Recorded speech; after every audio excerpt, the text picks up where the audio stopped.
watchword for our churches now is never lose an opportunity to be a community resource.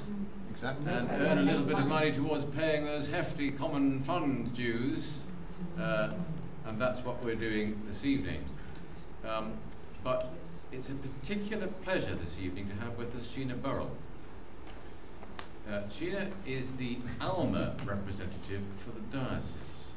Alma is the Angola, Mozambique, no, the Angola, London, Mozambique Association. Now, there is a reason, Sheena, why we're not particularly familiar with it here.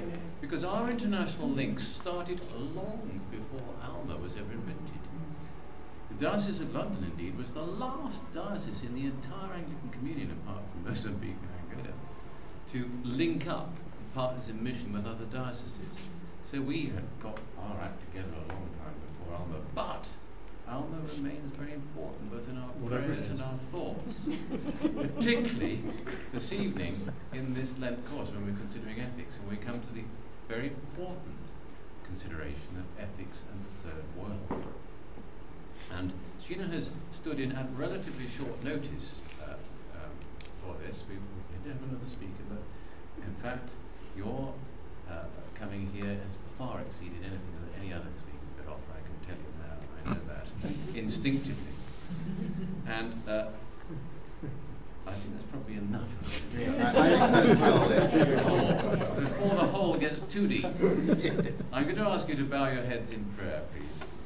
As usual, we begin simply by the recitation of the collect for Ash Wednesday.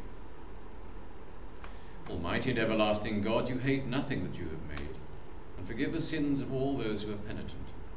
Create and make in us new and contrite hearts, lamenting our sins and acknowledging our wretchedness. We may receive from you, the God of all mercy, perfect forgiveness and peace. Through Jesus Christ our Lord. Amen. Over to you, Sheena. Thank you very much. Well, it's a great pleasure to be with you, and also to be here at the same time as Ealing Youth Orchestra, because most of my other visits to St Martin's have been with Ealing Youth Orchestra as a parent of 4 children who've been through the orchestra. So over the years, I think, as my husband was treasurer, we brought you a fair amount of business, and I'm delighted to see that it continues. And I'm really glad to be here tonight, although I have to acknowledge before you that I come with a different background and probably on a very different route from some of your other speakers, and certainly from your original speaker for tonight. I come more as of a practitioner, honed by the road of experience, rather than a total expert, so I need you to know that. But I do come with a certain sense of glee. Because you see, 15 or 16 years ago, there was a reader's training course, a couple of miles up the road from here, and we were studying the ethics module. And our group was not known for being backwards in coming forwards. And we were pretty critical of our ethics module because we had 8 sessions of 2 hours a week, and all 8 sessions were on sexual and interpersonal ethics. Now, frankly, by the time you're over 40, contraception, IVF, okay, maybe euthanasia is relevant, but you know, really and truly, we were a group who had been honed, perhaps the first generation who'd been actively campaigned when we were quite young. Don't bank with Barclays. Barclays invest in South Africa. The whole apartheid thing. I remember my parents laughing their heads off when I went home and said, I'm not opening my student bank account with Barclays. And my dad laughed till tears rolled down his face. And he said, do you think that's going to make any difference? And happily, with the benefit of hindsight and grey hair, I can say, yes, it did make a difference, because Barclays did disinvest. And that was actually part of the road. Okay, it was a little part of the road. But you know, we were that group of readers. We'd grown up in that era. And actually, we wanted more in our ethics course than sexual and interpersonal ethics, because so much was missing. Global ethics is a vast, vast subject. And frankly, I would have rather had 8 sessions on global ethics. But you know, that would be personal. But somehow the Willesden Nine managed, with its great negotiating skills, to to have half of the session on global ethics, if I remember rightly, Lynn. And for us, ethics wasn't abstract. It can be abstract. It can be a theoretical discipline. But my understanding of ethics is much more a rip-off of Brother Lawrence. Ethics is the practice of the presence of God. And I actually firmly believe it's our response to living in the blessing of God's creation. So, as the Willesden 9, we wanted in our ethics course something on poverty and the role of poverty in Scripture, economic justice, non-violence, human rights, fairness, reconciliation, advocacy, and a lot more, but we had to just compromise a bit.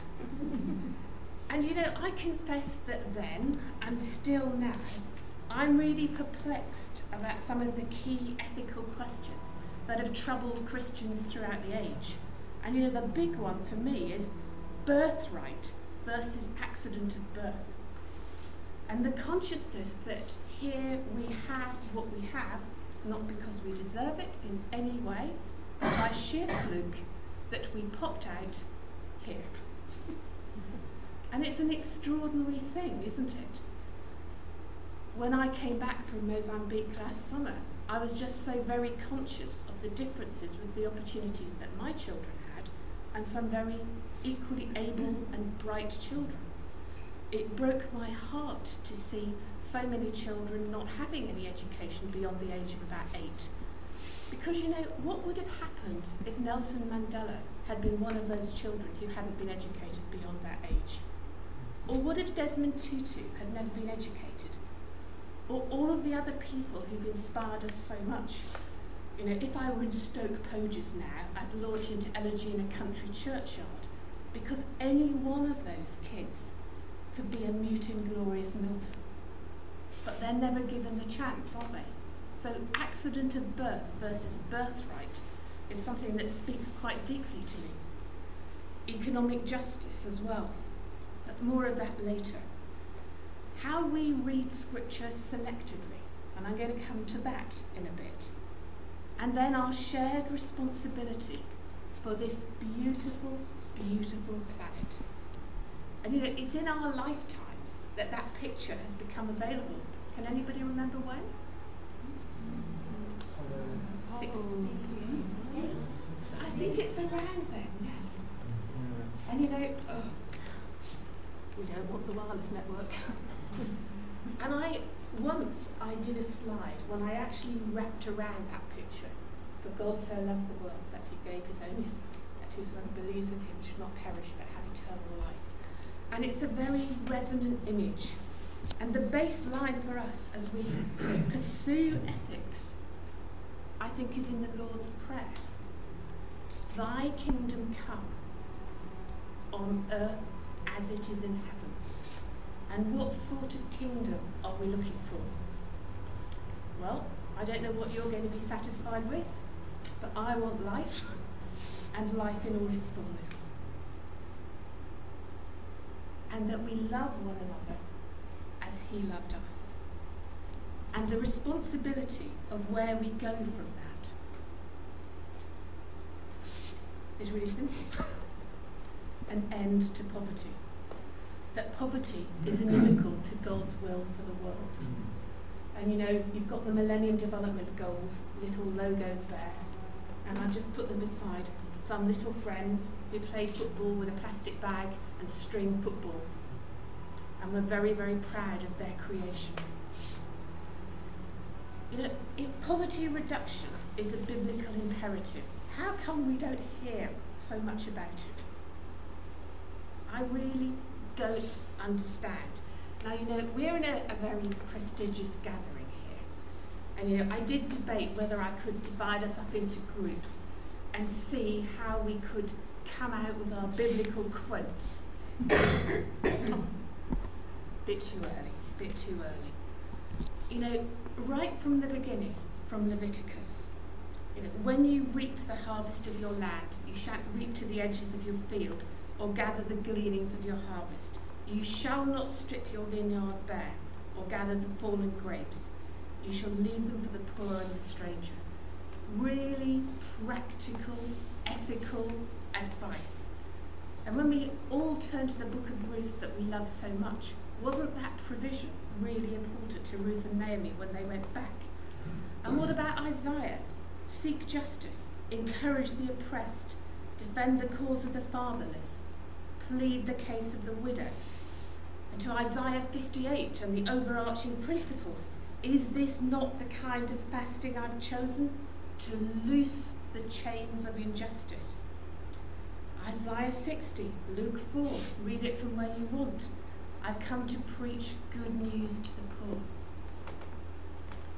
And we could go on and on. For quite a long time, I've kept my own little file on my computer of my absolute favourites.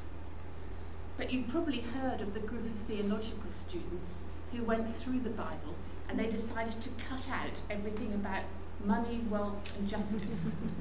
And you know what? They were left with a very holy Bible. Holy with an E in it. Because the reality is that, in the Old Testament, apart from the most common topic is idolatry, the second most common topic is wealth and poverty.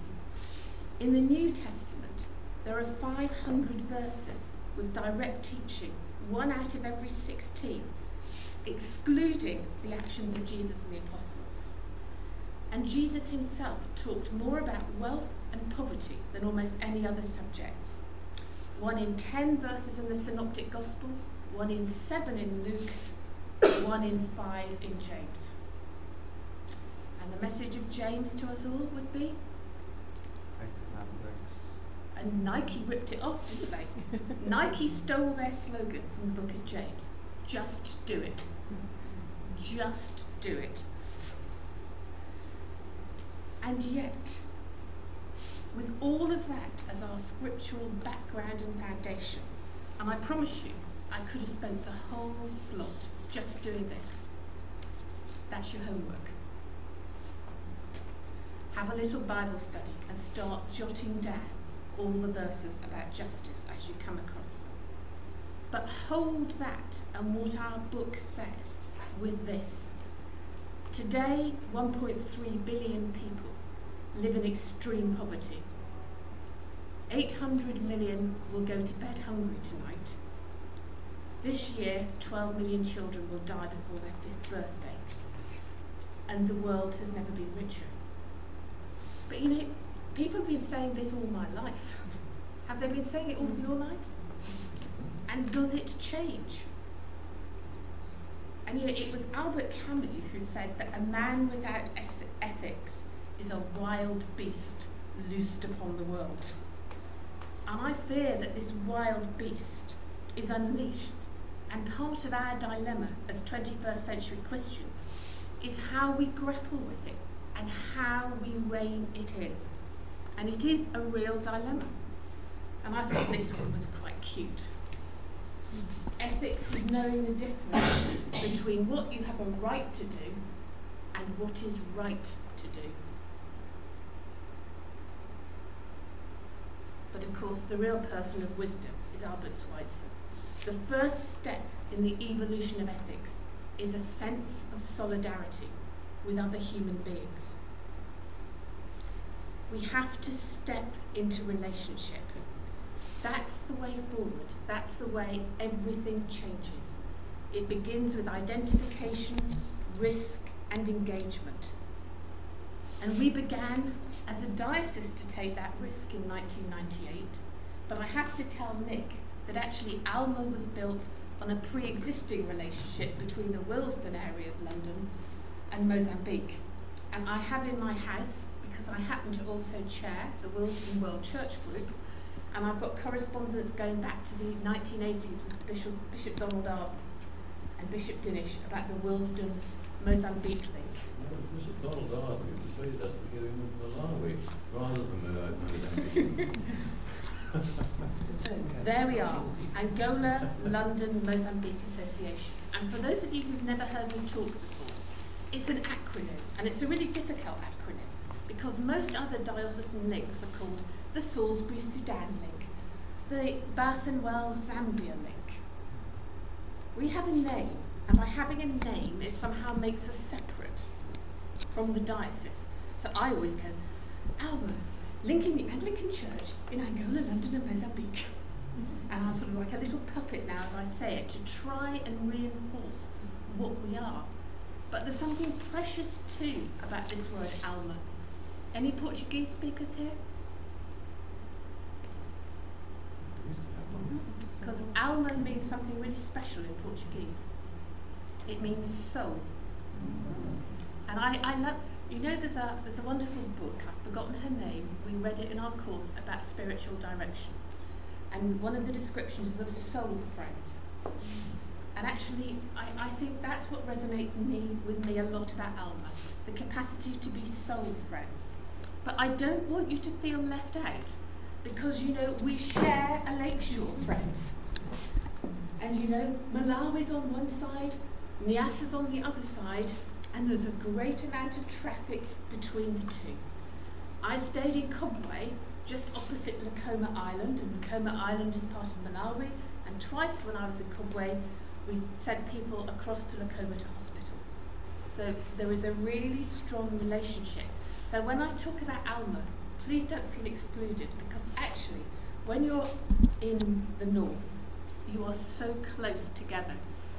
And you know, there's also a land border, and I took this picture for you, because this is at Mandimba. And if you go north, you go to Nacala, Nampula and Kwamba, and if you go at that point, where was I? East or west, I can't remember where I took it. You go to Malawi. And I just thought it was so lovely to walk down the road and see a sign showing how I could walk to Malawi. I was really tempted, but I'd only got a single entry visa from Mozambique. And you know, there's another link as well. The Anglican Church in Malawi and in Niassa, as you know, was a UMCA link. It was evangelized 150 years ago this year, University's mission to Central Africa. And this was a lady I met in a tea shop in Mandimba on the border. And she's wearing, if you'll notice, a Bishop Charles Mackenzie Capulana. Now, in case you must know about Capulanas, given that you are linked with Malawi, but I've brought the most recent one from Niassa, which is the celebration, the joint Mozambican-Malawian celebration this year, the 150th anniversary of Christianity arriving in Niassa land. So I'm now going to get dressed up for the video. And there's a big, big celebration, cross-border celebration. Lots and lots of work went into the making of this Capulana, because of course all the second-hand goods that come from Britain and are sold in containers all over African villages have actually driven the African printing industry in that area almost out of production. And you know, it's an absolute tragedy, because Capulanas, as well as being a piece of clothing, they're like social history. And you see Capulanas for all sorts of occasions. And I had such fun when I was there. Do you know there's an Archbishop George Carey Capulana? Oh, wow. It is quite funny to see his face on somebody's bottom. There's also a Pope John Paul II Capulana. And then there's the President Capulana. So, you know, can you imagine you are standing for election, and one of the ways of getting your face around, of course, when there's no television in remote areas, you know, the Capulana speaks 1,000 stories. And I have got a huge collection of Capulanas. So if you'd ever like to put on a Capulana exhibition here, got all sorts, but I only brought one with me tonight. But this is really to show the connection between the north of Mozambique and Malawi. So the rest of what I say is about all of us together. Agreed? Agreed. And this is Bishop Richard, as Alma began. The soul of our partnership, notice the very careful use of the word Alma there. The Alma of our partnership is a commitment to live out a dynamic solidarity of mutual responsibility and interdependence. The bit that I like is the dynamic solidarity. It calls us to be real, and that realness can be quite shocking. This is Father Julien Matemba on the rubbish dump in Maputo. And Father Julien has a ministry to the people who live on the dump. And the people who live on the dump are people who have no identity documents. They don't exist because they don't have an official piece of paper. The kids can't go to school because they don't have any identity. And his parish spends a long time trying to help people get documents. But you know, when you go onto the dump with him, people shout from all over. They live underneath the roots of trees, underneath tin shacks. I tell you, it is absolutely disgusting. You cannot imagine anybody having to live there. And people shout, "Padre, have you brought the bread? We've got the sausages." And the sense of humour and verve and the cost of that ministry. That's what dynamic solidarity means.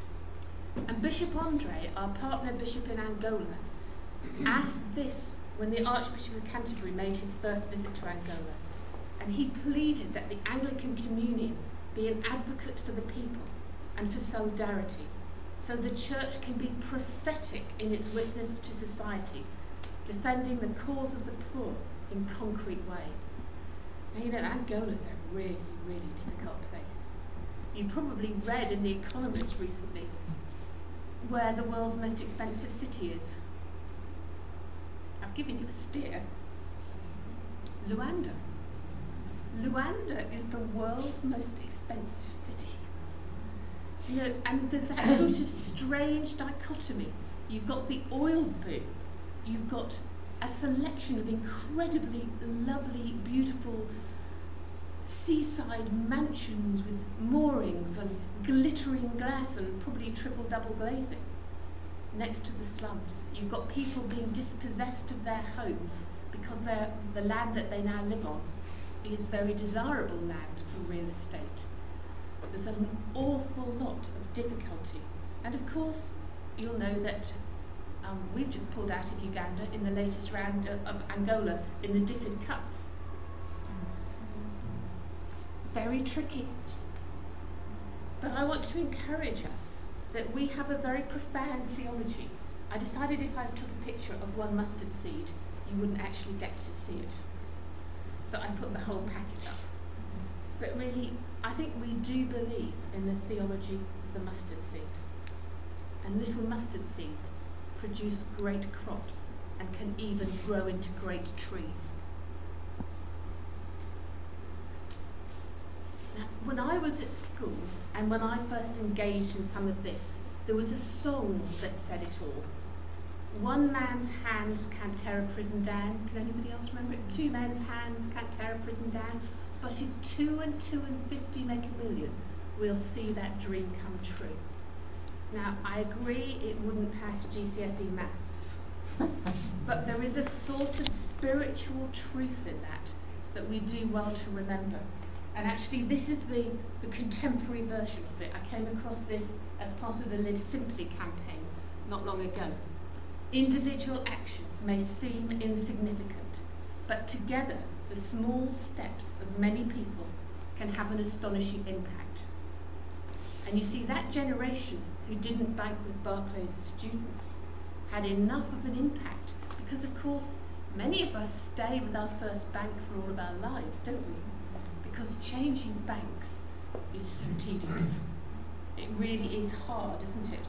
And do you trust them to transfer all your direct debits? Lose your life insurance? We tend not to want to change banks. So actually, Barclays at that point did find an economic consequence. And the small actions of all of those people did do something. Just like the actions of the people who stood outside South Africa House day and night for all of those years did something. And you know, Bishop Dinish encouraged us to engage with Jubilee 2000. Bishop Dinish is the Bishop of Lubombo, the southern diocese in Mozambique. There were two in Mozambique, Lubombo in the south, Niassa in the north. And he said that third world debt was like a kind of silent genocide. Hard words, affecting people before they're born, during their lifetime, and after their death. Now, I could get 1 and 2, but I didn't understand how debt could affect people after their death. So the first time I met him, which was in the year 2000, I asked him to explain. And he looked at me as if, who is this innocent thrown up before me? But actually, if you're very poor, you can't afford to bury the dead, and the dead become a hazard to the living. A bit beyond West London experience. But actually, his encouragement meant that Alma did engage with Jubilee 2000. Many of us were there in Birmingham in 1998, Cologne in 1999, and on a bit. This has actually dropped the dead a little bit later. And you know, in 1997, 1998, when Jubilee began to hit the news big time, there was really divided opinion in the church, wasn't there? There were the people who thought the church and Christians have no role engaging with this. This is part of secular life, it's nothing to do with us. And there were other people who felt it had everything to do with them. That actually how the economic architecture of the world is presented is something that matters hugely because we want it to be fair. Why is it impossible to have a just economic system? But people thought that Jubilee 2000 supporters were very naive. They're there, you know. Some of those Christians with a soft brain, never mind, they don't understand the realities of the commercial world. In 2006, Mozambique's debt was cancelled. And when that debt was cancelled, a lot of things happened. And this is a comment from Will Hutton. Now, I know that you should never have this many words on a PowerPoint slide. If you read all the good books about PowerPoint, they say never more than 15 words. But I think this is important. At the end of an increasingly secular century, it's been the biblical proof and moral imagination of religion that have torched the principles of hitherto unassailable citadels of international finance. It has been the financial contribution, time and energy of the churches that have given the campaign its spine. Wow. Now that's the sort of church I want to belong to. I don't know about you, but does it glad in your heart that we've actually done something? And when they celebrated 10 years of Jubilee, this was the slide in Birmingham, that in 2004, before all of Mozambique's debt was cancelled, the money already released meant that every child in Mozambique was vaccinated. Isn't that just something to be joyous about?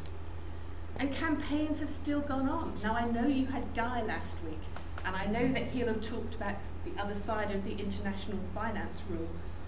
But you know, only this year there's been a huge campaign about vulture funds. Now I'm not going to go into them hugely because I don't have time. But vulture funds are basically when organisations buy up debt that's been cancelled and then go back to the original debtors and try to get the money. You know, iniquitous. That debt had been forgiven and long campaigned for. And Britain is the first country in the world to enact legislation. And when it was taken to Parliament last year in 2009, at the very end of the third reading, a sunset clause was inserted into it that meant it would expire in a year. And happily, last week, the announcement came that it's going to be made into a permanent piece of legislation. Now that is really, really good work. It's fantastic work. You know, it's actually saved Liberia $40 million. But you know, we are just people, and we can't do everything, can we? And there are so many causes and demands and time, and so many ethical things we need to think about. So you know, what I would encourage you as individuals is make your own wish to end poverty. There are many ways you can engage. You know, this is Bishop Michael. Remember Bishop Michael of Kensington? He's now canon pastor at the cathedral, and he's chair of Alma. This was his first ever demonstration in his life. And this was the Trade Justice Lobby of Parliament. There he is there, not looking at the camera. You'll know that there were very unfair trade rules that actually stopped some developing third world countries using trade as a mechanism to alleviate their poverty. They could export raw goods but not processed goods. So you know, Mozambique, all those cashew nuts. But you know, who here likes raw cashew nuts compared to honey-coated, chili-coated, lovely, juicy, beautiful cashew nuts? We all like the coated ones, but they weren't allowed at that point to export the coated ones. And that's where you make the money, when you process them. Some of you might have been in Ealing that day. There we are, outside Ealing Town Hall. That's about 2004, I think. And the slogan that day was an EU cow gets $2.20 a day in subsidy. The world's poor live on less than $1. And that was to actually draw attention. And you will see that there's a couple of kids in a cow costume there. And it was the hottest day of the year, so we had to keep changing the kids as they expired. But they all still remember it, and they all still remember what they were doing. And you know, an EU cow having more subsidy than people live on. And this was a later trade justice rally. And here we have a final one. This was Beat the Drum, and you can see Bishop Andre of Angola there, next to Bishop Peter of Edmonton, and Dali Muktaji, who was head of Christian Aid at that time. And that was a very special day, because instead of campaigning for our partners, we were campaigning with our partners. And that's special, because you see, that's part of the dynamic solidarity that we were talking about living in that way. And you'll all remember 2005 and Make Poverty History. And I love that one. I know it's a bit fuzzy when you blow it up, but I think you know who it is. And there's a lovely sight of St Paul's Cathedral. Does it make you proud? I just wish they'd done it in red so it stood out a bit more against the stone, don't you? And still these days you see people wearing their white bands, their Make Poverty History bonds. And that's our diocesan mission statement, if you like, on this part. We'll engage with the Millennium Development Goals and build on our existing partnerships with the Church in Africa, especially in Angola and Mozambique. We will strive to achieve fair trade status as a diocese. And so much is going on with the Diocesan Fair Trade campaign. I'm going to tread very lightly through this. But this is from the Diocese of London Fair Trade website. We need 50% of churches to have fair trade certificates to become a fair trade diocese. In our diocese, 43.96% of churches have fair trade certificates and 22.55% are proceeding. So you can see that if the people who are using fair trade applied for certificates, we could be a fair trade diocese. It breaks my heart that London became a fair trade city before we became a fair trade diocese. Fair trade was a church agenda that's called the secular imagination. But what does it feel like when we're the ones who are left behind? And in Willesden area, we've actually done it. 50% in Willesden have a fair trade certificate, with another 22% participating. And this is Ealing Deanery. So all the green churches have certificates, and the blue churches are using, and the white churches we don't have any information about, and you can throw me out now if you want. Proud to say All Saints is sitting from the top. Absolutely. So, you know, I would just encourage you, if you're thinking about ethics as part of your Lenten discipline, that perhaps a Lenten response could be a PCC motion to take the final step. It's not quite as easy as that. It would just be wonderful. Think about it. Ethics are difficult. Ethics are about choice and what we do now. Ethics are about how we live, how we spend our money, the choices we make. So people of St Martin's. Remember last time I came? What did we say at the end of that sermon, Margaret? Recycling's like, no, a dog's for life, not just for Christmas. And we said recycling's for life, not just for Lent. And that was a good few years ago. I will step on and just show you two things that might relate. That is a Malawian nut producer at the top of St Mary le Bow, looking out towards St Paul's Cathedral. And he grows nuts that are bought by Harry's Nuts. Now, Harry's Nuts, Liberation Nuts, Fairtrade Nuts, you can buy them in Sainsbury's, Waitrose, and guess where they come from? It's a terrible slide, but I thought it was worth it. Could somebody just come and read this word out? What does it say there? Malawi. Oh!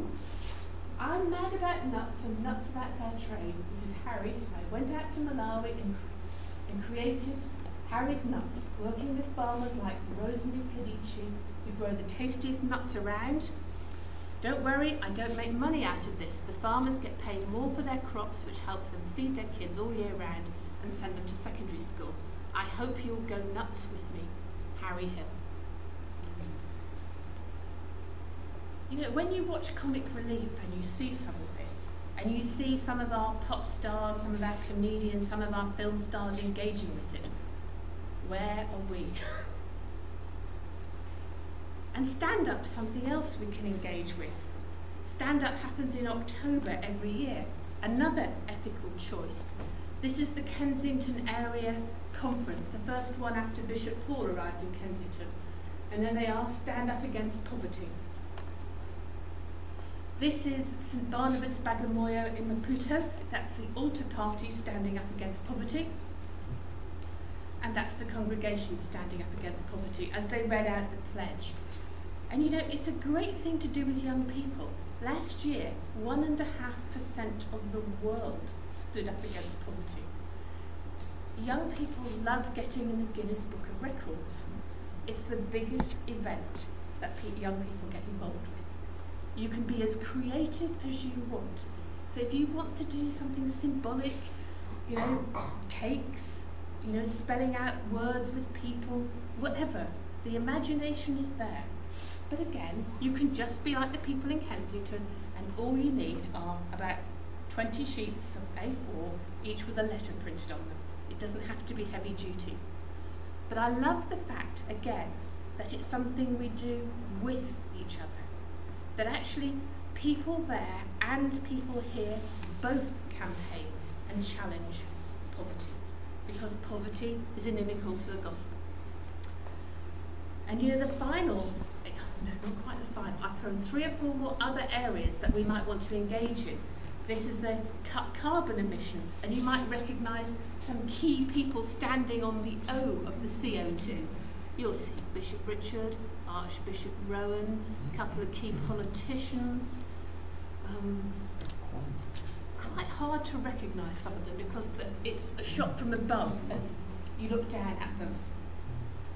But this is something we all need to be doing. We all need to be thinking about shrinking our footprints. And the Robin Hood tax. I thought you might be getting tired of good causes here, so I put a cartoon in for you. And this is a matte cartoon, and Robin Hood saying, "Listen, men, stealing from the poor hasn't been as popular as I hoped." It's a joke. And actually, it's looking now. There's a very recent campaign called the Robin Hood tax, which used to be called the Tobin tax if you're older, wanting to tax financial transactions. A minuscule amount, but actually, if you add up the number of financial transactions that happen every day, you could release a lot of money. And there are big tax justice campaigns. I don't have time to talk about them, but you know, Christian Aid and Tear Fund are both great ones. You know, Time for Climate Justice, Trace the Tax. Big companies need to be accountable for what they do in developing countries. It's really important that these tax returns and accounts are properly audited. And you know, Jim Wallace was the person who cut up the Bible and made that Holy Bible. And some of you will know his role in Sojourners in America and all the questioning and the campaigning that happens there. And he says that the antidote to cynicism, because it's cynicism sometimes that stops us, is not optimism, but action. The key is to believe that the world can be changed, because it's only that belief that ever changes the world. And if not us, God's hands and feet in the world today, then who will believe it? If not you, who? And it would be really easy to finish there and to think that a whole talk on ethics and the third world could end like that. But I don't want to, because actually there's a whole other side to this debate. The ethic of what we've lost and the ethic of what we have to learn from the third world. It's so easy to look at it with one lens. And this is from Bhutan. Gross national happiness is more important than gross national product. I think David Cameron might have been reading this recently. And you see, I think Luke, in the Beatitudes, there's almost a little hint about how this could go. Luke, blessed are the poor, and Matthew, blessed are the poor in spirit. And I'm grappling with this one. It's an area that's relatively new to me, but I'm actually wondering if what we suffer from here is being the society of the poor in spirit. And that in some ways, human flourishing and human well-being are as important considerations as economic development. Obviously well-being does depend on living standards and health and education and personal activities and voice and connections and relationships and environment. Let's have a little look and see where I've got to in my notes, shall we? Miles back. But safety from violence, empowerment, political freedom, relationships, social capital, inclusion, cohesion, dignity. You could go on and on about what human well-being encompasses. It's all of those things. Because human development is not a matter of purely economic growth. It's not a matter of increasing and ever increasing our personal wealth. Because every pop star, every lottery winner will always tell you in the end, when they've got as much money as they thought they'd ever want, how does it feel? So often you hear these testimonies that actually it doesn't mean anything. It doesn't bring satisfaction and great joy. It's not the magic wand that gives you a fulfilled life. And I think one of the things that I learnt in my visit to Mozambique was actually the theology of enough. And it's something I'm working through, so I'm actually sharing new thoughts with you as opposed to my normal agenda. And actually your topic, ethics and the third world, has brought that up for me because it's so easy just to do it that way, isn't it? And these are catechists, the equivalent of readers, and this is a training course in Nshinga. And this is where they work and study and live. No electricity, they go to bed at night when it gets dark, they get up and they start working in the morning. And the sophistication of some of the studies and the dedication of these guys who are on the road to becoming locally ordained priests was phenomenal. And I sometimes look at how hard we try to draw people here into church courses and how hard it is because we're all overcommitted and giving up that evening a week and it's not convenient. And when I saw the hunger, I was really impressed. And this lady, Sylvia here, she's a Mothers Union lady. We'd just come to a village and she hadn't been to that village for 2 years, but she promised these people that she would bring them clothes when she next came back. And they're all AIDS orphans in that village. They're all looked after by the community, but the community is very poor. It supports them, it feeds them, but it's not a very good photo. But the clothes are really in tatters. And that big bundle that Sylvia brought, she's bought herself over the last 2 years, and she's gone back to them. The theology of enough and how she was welcomed when she returned to that village. Mothers Union ladies doing phenomenal things. And I could go on and on of stories. That's Bishop Mark thanking the women who'd done the cooking for a church event. And he's a very countercultural bishop in Nyasa. because when he's preached a sermon, he'll suggest that the husbands go home and do the washing up and give their wives a surprise, and all the Mozambican men go, you couldn't possibly be serious. And he goes, yes I am. Why don't all the men go out and clear up from the meal? But you know, sadly, most of the African women I met at church, I saw their bottoms in the air first, bending over fires, bending over washing up bowls. But the challenge, he's reframed the church agenda in the Asa. When you come to diocesan synod now, and the church wardens come, every church has to have a male and a female church warden. A lot of teachings going into relationship building, equality, marriage teaching, some of it quite countercultural. But actually, you just need to look at the women's faces, and it's tremendous. And I want to share with you some of the difficulties as well. This is Padre Jonathan's wife, and I met her with her 4 little boys. The one wearing the white shirt's very cross because he had a dirty shirt on and he was sent into the house to get changed for the photo. And you can tell by the look in his face that really mothers are just impossible.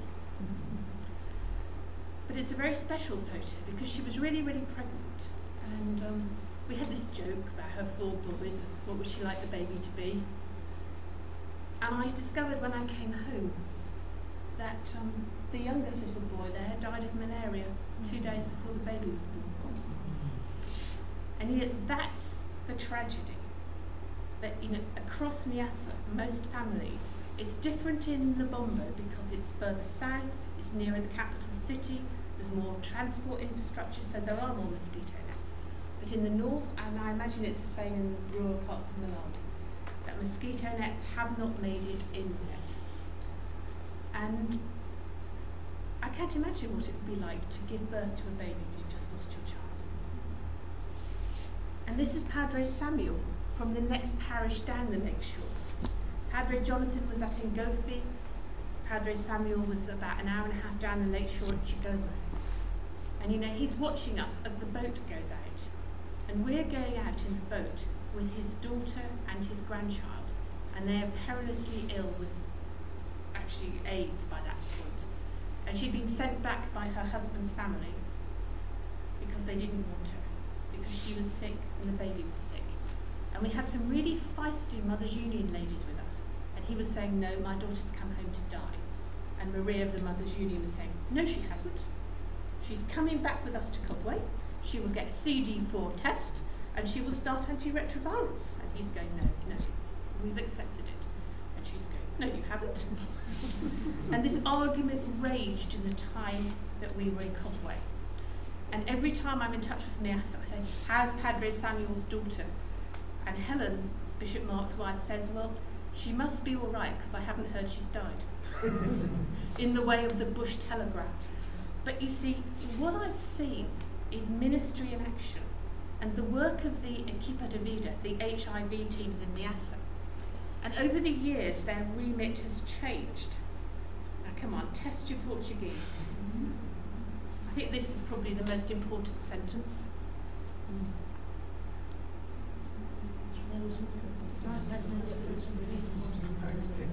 In Christ there is no difference between positive and negative.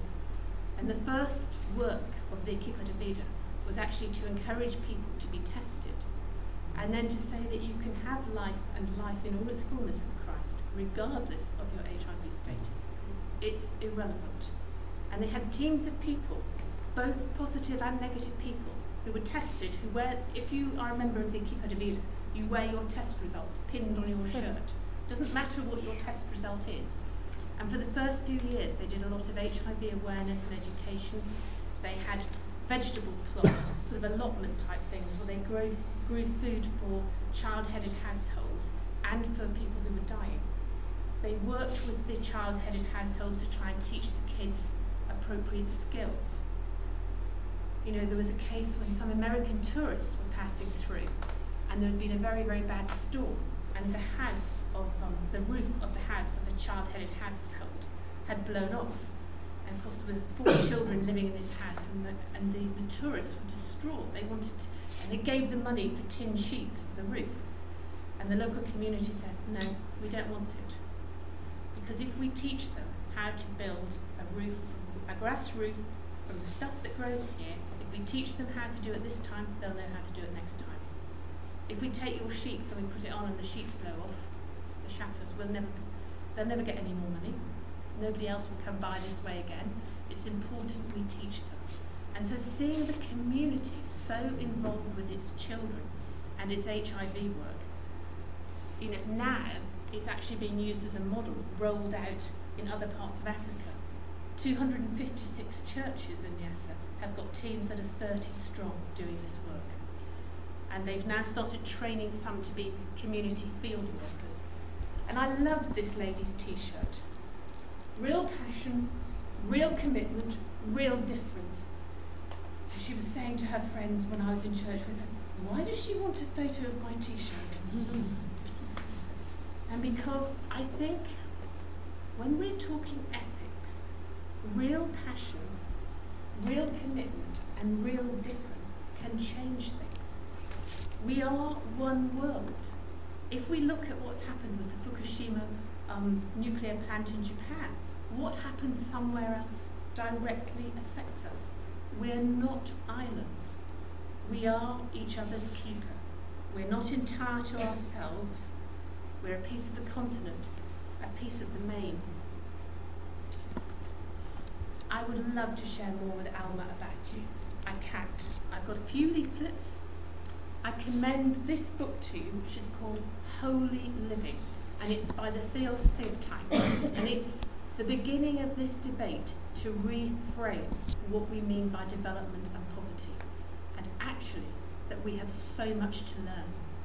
And I looked at those community teams in Nyasa and thought, what would it be like if we had one of those in West Ealing? The same dedication, the same commitment of people helping each other in that way. And I've actually chosen to end with a quote and an image from one of the best social commentators of our age. Now, whatever you think about graffiti, I think this is one of Banksy's best.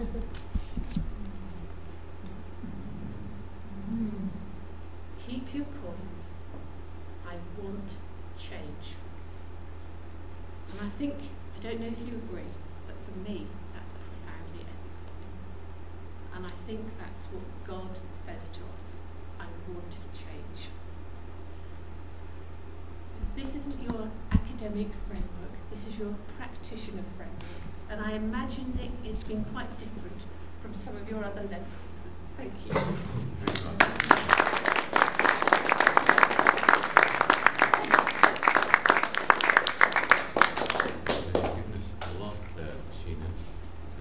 Born out of personal experience with your work with Alma and Mozambique and Angola.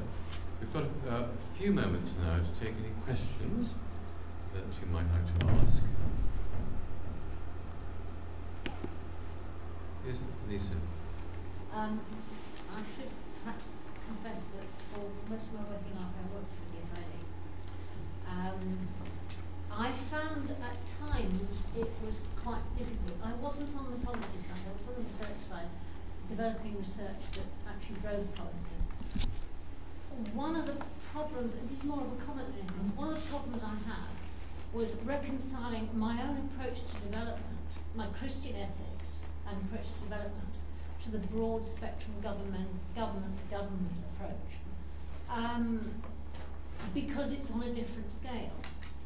And it's actually quite frustrating that the government is actually now moving further and further and further upstream with its efforts and its inputs.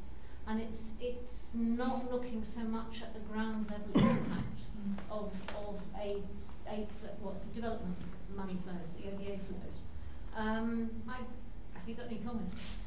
Well, it's really strange because, my experience is, having looked at some of the very big campaigns and the big malaria net distributions and stuff, Angola's a beneficiary of the President's Malaria Initiative from America.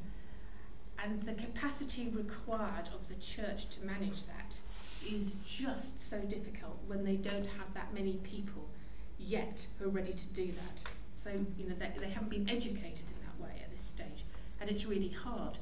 Whereas when I look at how the Equipa de Vida, which started off really small, really local, has grown, and the success that it's had, and the way it's managed to mobilise so many ordinary people, often illiterate and uneducated people, but actually they've managed to involve them, teach them, and turn them into people. You know, they have sort of health visitor type people, and the health visitors go for training, and each health visitor is responsible for 10 families. So when they've learned something at a training, they go back and they do it to their 10, and their 10 do it to one other family.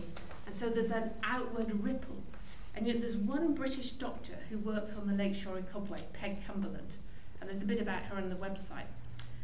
And she's lived there for 7 years. And you know, there's so much policy about how you measure Millennium Development Goal achievement and how you do this. Or with one doctor who walks everywhere. You know, I met her at one clinic that we had helped raise some money for, called Mandambuzi, and she lives in Cobway.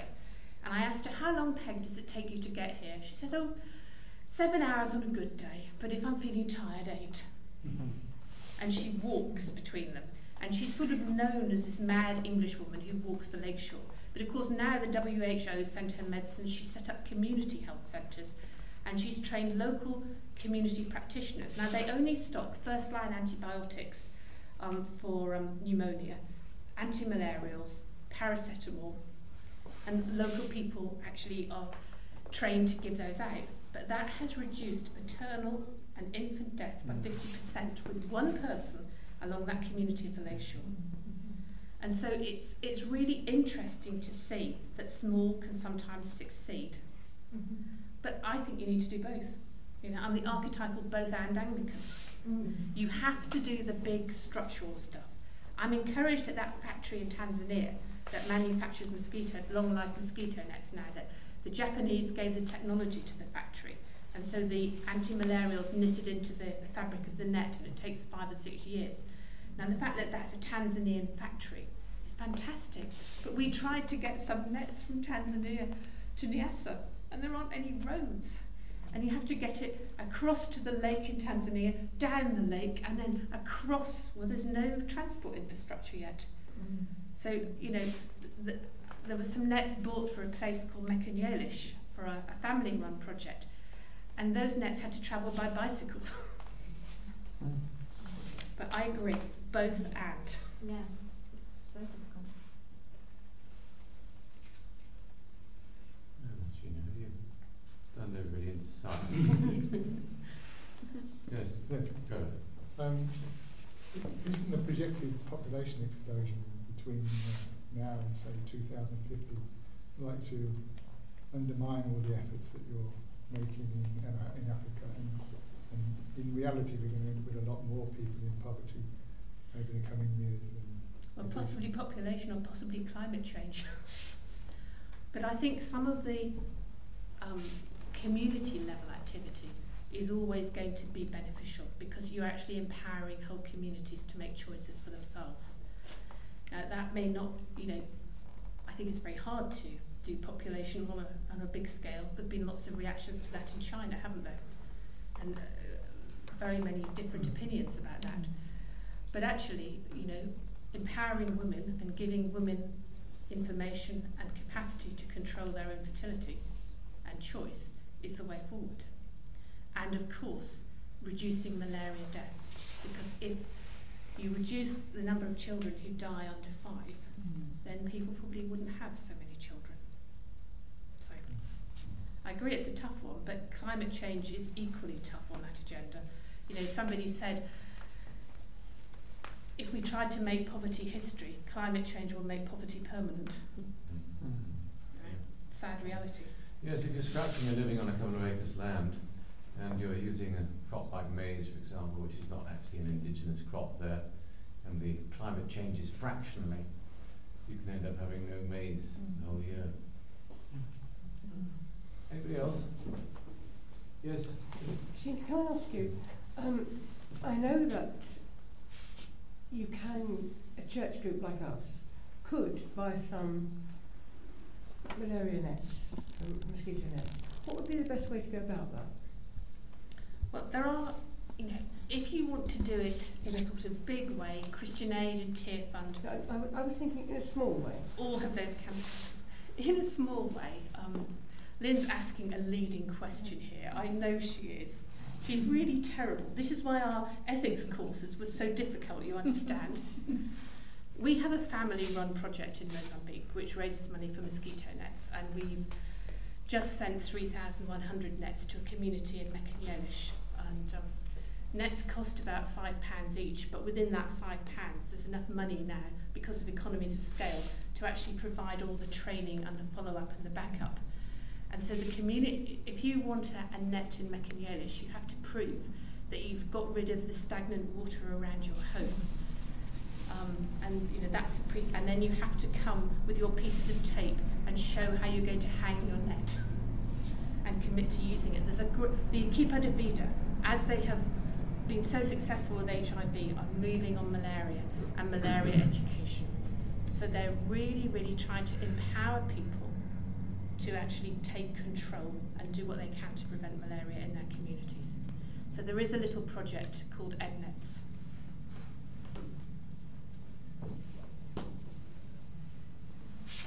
Yes, Justin. I was really surprised and what's the word? Amazed that you've got a project running in Africa that encourages people to wear their HIV status.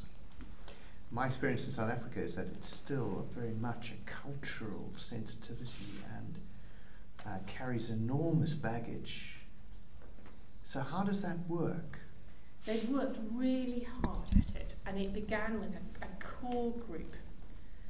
And as more people have had antiretrovirals, you know, the project in Niassa is licensed by the Mozambique Health Authority, and it has mobile testing kits, solar-powered ones. They're the only group allowed to do this because of the calibre and the quality of their work. You know, they've transformed the lakeshore, and they've actually been invited to South Africa to do training because they're all part of the Anglican community in Southern Africa, as you well know. And so Rebecca van der Merlen, who heads up the team in Niassa, although she's an American who went to do her MA thesis and never left. But she's now stepped back, and Mario actually runs the Equipa de Vida now. And so she's done all of this training, and she's now on a back seat. She's trying to make herself completely redundant. But she was the initiator of creating this ethos. And wearing this t-shirt was the first step along the way. And what an encouragement it is. You know, I think perhaps the very first person who did this was Gideon Bayamagusha in Uganda. And have you heard of Gideon? If you have a chance to hear Gideon, you must go and hear Gideon speak. He is just the most wonderful man, and but to pray for his health. Because Gideon was the first HIV positive priest in Africa who came out and acknowledged his status, and has just done so much work. And you know, his wife died a couple of days after giving birth. Traumatised widower, has his baby, and then about 6 months later his sister-in-law tells him that she had her sister tested after she died, and she wanted him to know, and Gideon was HIV positive, and his bishop supported him, and that was the very beginning. But Gideon's written quite a lot, and he comes to Britain perhaps once every 2 or 3 years, and when he talks, he changes everything. So, you know, he's somebody to look out for. And I hope that in the next year we'll have Rebecca van der Merlen over in London, and she is such an inspiration. But literally, it's step by step. And when the first person did it, and actually breaks that taboo about why everybody's getting sick, and then it enables people to work together to help. And of course, there have been some really sick people who, once they've been on antiretrovirals, people see them getting better, see them living. And you know, even if a parent with HIV is enabled to live for another 5 or 6 or 7 years in antiretrovirals, that's 7 more years of parenting. You know, I know with my own children, I had to say things hundreds of times. You know, I used to fantasize about a talking doormat. Take your shoes off now, please. Because I had to say it all the time. Hang your coat up. But you know, there are other things that you say to your children. Clean your teeth. And it takes years, doesn't it, before they actually do it themselves. And you teach other life skills as you cook. Well, if you're an orphan child, you don't have anybody doing that for you. So the great joy and hope of antiretrovirals is that people are parented for longer, and parents aren't heartbroken at the prospect of dying and leaving their children defenceless. And you know, we're just so thankful for the work that's happened in Nyasa. Thank you for that. There's going to be a chance to have a cup of coffee now, and a chance for what we call conversazione here, a chance to speak to Sheena and each other. And I think we should thank Sheena once again for the most interesting and insightful